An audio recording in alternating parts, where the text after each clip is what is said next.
رہے تھے اپوزیشن کی بڑی بیٹھک آل پارٹیز کانفرنس شروع ہو گئی ہے. آئیے آپ کو براہ راست دکھاتے ہیں.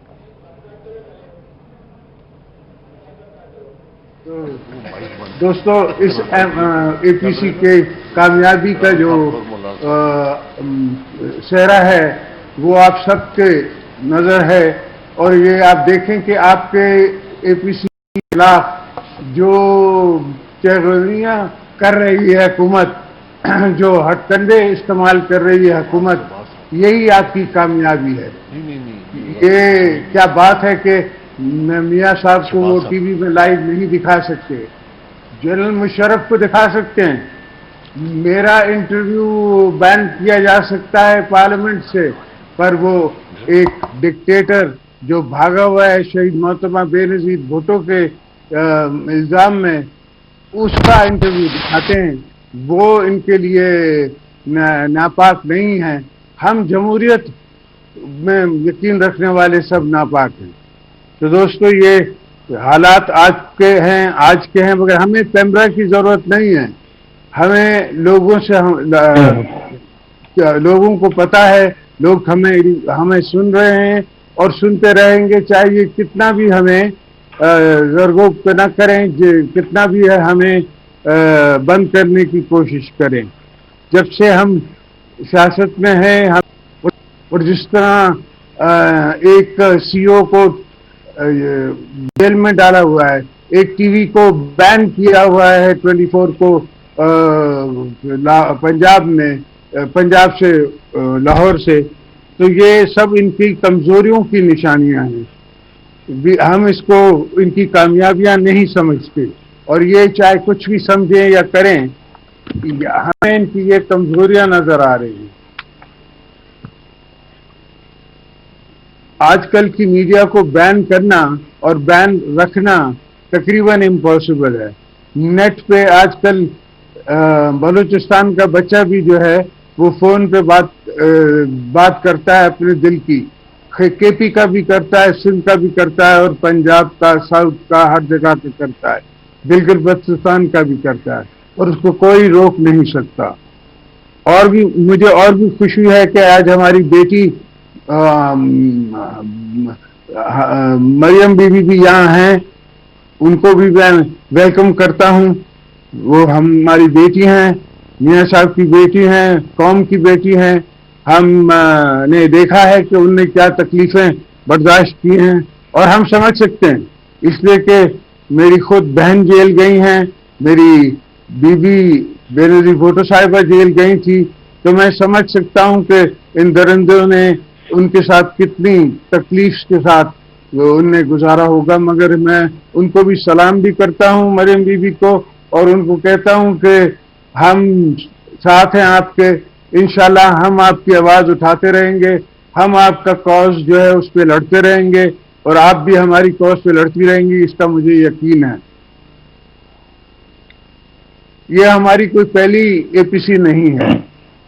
1996 میں بھی 2006 میں بھی بی بی صاحبہ نے سعودی عربیہ جا کے میاں صاحب کے ساتھ ایک چارٹر آف ڈیموکریسی سائن کیا تھا.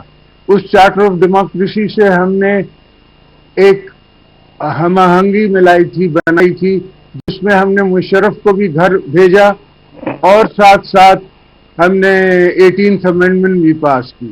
18th امینڈمنٹ ہم نے ایک دیوار بنائی ہے پاکستان کے کانسٹیٹیوشن کے گرد، تاکہ کوئی میلی آنکھ رکھنے والا اندر سے یا باہر سے پاکستان کو کمزور نہ کر سکے.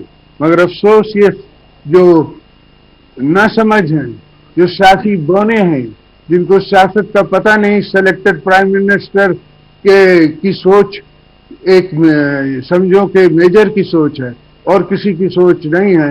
اور وہ سمجھتا ہے کہ وہ ہماری 73 سے شہید ذوالفقار علی بھٹو سے لے کے ولی خان سے لے کے مولانا مودودی سے لے کے اس زمانے کے لیڈروں سے وہ زیادہ ہوشیار ہیں. اور ان سب نے مل کے 73 کا کانسٹیٹیوشن بنایا تھا، اور ان کے ہی نقش قدم پہ چلتے ہوئے ہم نے 18th امینڈمنٹ بنائی ہے. تو میرے دوستو، مجھے خیال ہے، میرے بھائیوں، مجھے سمجھ آتی ہے کہ یہ اس تقریر کے بعد اور اس APC کے بعد پہلا بندہ میں ہی جیل میں ہوں گا، مگر مولانا صاحب سے ریکویسٹ ہے کبھی ملاقات پہ تو آئیے گا، سمجھے؟ تو اس ملاقات کا مجھے انتظار بھی رہے گا۔ ہم نے شروع سے اس مینیپولیشن کے خلاف، اس جعلی مینڈیٹ کے خلاف، اور میرا خیال ہے بلاول پہلا ہمارا چیئرمین تھا جس نے پہلے دن کہا کہ سلیکٹ ہے۔ ہم نے کوشش کی 2 سال کہ کسی طریقے سے جمہوریت بچے، مگر مجھے نہیں لگتا کہ ان کا کوئی جمہوری اداروں کو بحال کرنے کا ارادہ ہے۔ میری یہ آپ دوستوں کو ہدایت ہوگی اور عرض ہوگی کہ آپ اس APC میں کوئی لائحہ عمل طے کر لیں، ایسا لائحہ عمل طے کر کے ہمیں دیں کہ ہم آگے چل کے اس سے جمہوریت کو مضبوط کر سکیں اور جمہوریت کو آگے بڑھا سکیں، اس لیے کہ پہلی بنیاد جمہوریت ہے۔ ہر چیز کی پہلی بنیاد ملکوں کی جمہوریت ہوتی ہے، اس کے بعد پراسپیرٹی ہوگی، اس کے بعد آپ جا کے کوئی اور کام کریں گے، مگر یہ اوپر سے آ کے اور نیچے سمجھتے ہیں کہ ہم نے جمہوریت کر دی، یہ کوئی جمہوریت نہیں ہے۔ اس طرح ملک نہیں چلتے۔ ہم بلوچوں کے کاز کے لیے بھی اپنی آواز بلند کرتے ہیں اور پاکستان کے فریم ورک میں، اور دوسری قوموں کے لیے بھی، دوستوں کے لیے بھی 18th امینڈمنٹ میں سب سے زیادہ اگر حصہ ملتا ہے تو پنجاب کو ملتا ہے۔ ہم پنجاب کے ساتھ بھی ہیں، ہم ساؤتھ پنجاب کے ساتھ بھی ہیں، ہم پورے پاکستان کے ساتھ مل کے حکومت شیئر کر کے، اپنے سوچیں شیئر کر کے اور پھر آگے بڑھنا چاہتے ہیں۔ میں نے ہمیشہ دوستوں کو اپنی جگہ پہ اپنے سے زیادہ ترجیح دی ہے، اس لیے کہ میں سمجھتا ہوں کہ دوستوں کا اٹھنا، ہم سے بیٹھنا، ہمیں بتانا، ہمیں ایڈوائز کرنا ہمیں قبول ہے۔ یہ جمہوری تھی طاقتوں کا، باقی طاقتوں کے خلاف میں مجھے ایک جو میرے سے پہلے تھا تخت نشین اس تخت پہ، وہ کہتا تھا کہ آپ نے فارن آفس سے پوچھ لیا ہے؟ کہتا تھا نہیں سر، میں نے فارن آفس کو بتا دیا ہے، ان کو میں نے انفارم کر دیا ہے۔ تو یہ سوچ نہیں سکتے اس زمانے کے جو حالات تھے، اس زمانے میں جتنی ایشوز تھے، اس زمانے میں جو جنگیں لڑی جا رہی تھی۔ خیر یہ تو بہت بڑی بحث ہے اور لمبی بحث ہے، آپ بہت دوست آئے ہوئے ہیں، تو میں صرف ایک شاعر کی چھوٹی سی شاعری سے اس کا اختتام کروں گا۔ میری داستان حسرت وہ سن کے روئے، میرے آزمانے والے مجھ کو آزما کے روئے۔ یہ میرا میسج ہے پاکستان کی عوام کے لیے، اور انشاءاللہ ہم صرف حکومت گرانے نہیں آئے ہیں، نہ ملے ہیں، ہم اس حکومت کو نکال کے اور جمہوریت بحال کر کے رہیں گے۔ ہم نے پاکستان بچانا ہے، ہم نے اس آفت سے، اس مشکل سے، ان بے رکیوں سے پاکستان بچانا ہے، اور انشاءاللہ فیض کی آواز میں ہم جیتیں گے انشاءاللہ۔ اللہ حافظ۔ شکریہ صدر زرداری صاحب۔ اب ہم لندن سے دعوت دیتے ہیں میاں محمد نواز شریف، سابق وزیر اعظم پاکستان۔ بسم اللہ الرحمن الرحیم۔ محترم جناب آصف علی زرداری صاحب، جناب بلاول بھٹو زرداری صاحب، جناب مولانا فضل الرحمان صاحب، میرے بھائی محمد شہباز شریف صاحب، جناب محمود خان اچکزئی صاحب، محترم ڈاکٹر عبد المالک صاحب،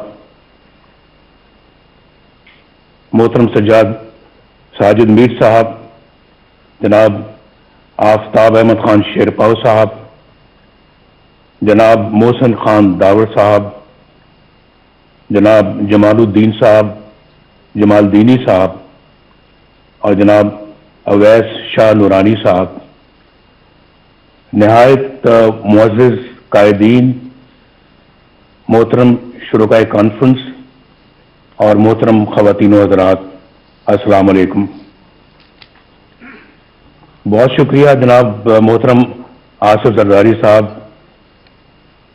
اللہ تعالیٰ آپ کو بھی صحت تندرستی عطا فرمائے اور خیر و برکت عطا فرمائے۔ میری بہت ساری دعائیں آپ کے لیے بھی ہیں، اور بلاول بھٹو زرداری صاحب کے لیے بھی ہیں۔ ان سے پرسوں بات کر کے مجھے بہت خوشی ہوئی اور بہت اچھی ہماری باتیں ہوئیں، اور جس پیار محبت سے انہوں نے مجھ سے بات کی میں کبھی نہیں بھلاؤں گا۔ میں کانفرنس کے میزبان جناب آصف علی زرداری صاحب کا اور بلاول بھٹو زرداری صاحب کا اور مولانا فضل الرحمان صاحب کا اور تمام معزز قائدین کا بے حد شکر گزار ہوں کہ مجھے اس کانفرنس میں اپنی بات کہنے کا آپ نے موقع فراہم کیا۔ میں وطن سے دور ہوتے ہوئے اچھی طرح جانتا ہوں کہ وطن عزیز کن حالات سے گزر رہا ہے اور عوام کن مشکلات کا شکار ہیں۔ یہ کانفرنس نہایت ہی اہم موقع پر منعقد ہو رہی ہے، بلکہ میں تو اسے ایک فیصلہ کن موڑ سمجھتا ہوں۔ پاکستان کی خوشحالی اور صحیح معنوں میں ایک جمہوری ریاست بنانے کے لیے ضروری ہے کہ ہم ہر طرح کی مصلحت چھوڑ کر اپنی تاریخ پر نظر ڈالیں اور بے باک فیصلے کریں، اور آج نہیں کریں گے تو پھر کب کریں گے؟ میں مولانا فضل الرحمان صاحب کی سوچ سے پوری طرح متفق ہوں کہ ہمیں رسمی اور روایتی طریقوں سے ہٹ کر اس کانفرنس کو بامقصد بنانا ہوگا، ورنہ قوم کو بہت مایوسی ہوگی۔ اور جو ابھی ٹرینڈ جناب آصف علی زرداری صاحب نے سیٹ کیا ہے، اسی کو آگے لے کے چلنا ہے۔ آپ سب جانتے ہیں کہ 73 برس سے پاکستان کو کن مسائل کا سامنا ہے۔ ان مسائل کی بنیادی وجہ صرف اور صرف ایک ہے، اور میں اپنے تجربے سے بول رہا ہوں۔ میرا بھی تجربہ الحمدللہ پاکستان کی پالیٹکس میں اور پاکستان کی خدمت میں کافی زیادہ ہے، اور میں یہ سمجھتا ہوں کہ پاکستان کو جو میں وجہ بتانا چاہ رہا ہوں وہ یہ ہے کہ پاکستان کو جمہوری نظام سے مسلسل محروم رکھا گیا ہے۔ جمہوریت کی روح عوام کی رائے ہوتی ہے، یعنی ملک کا انتظام وہ لوگ چلائیں جنہیں عوام اپنے ووٹوں کی اکثریت سے یہ حق دے، اور ہمارے آئین کی ابتدا بھی انہی الفاظ سے ہوتی ہے کہ اللہ تعالیٰ ہی کائنات کا حاکم مطلق ہے، جس کا کوئی شریک نہیں۔ اس کے طے کردہ حدود کے اندر رہتے ہوئے پاکستان کے عوام کی طرف سے استعمال کیا جانے والا اختیار ایک مقدس امانت کا درجہ رکھتا ہے۔ آئین کے مطابق ہمارے جمہوری نظام کی بنیاد عوام کی رائے پر ہے۔ دنیا بھر کی جمہوریتوں کا یہی اصول ہے۔ جب جمہوریت کی اس بنیاد پر ضرب لگتی ہے اور ووٹ کی عزت کو پامال کر دیا جاتا ہے تو سارا جمہوری عمل بالکل بے معنی اور جعلی ہو کر رہ جاتا ہے۔ جب عوام کے مقدس امانت میں خیانت کی جاتی ہے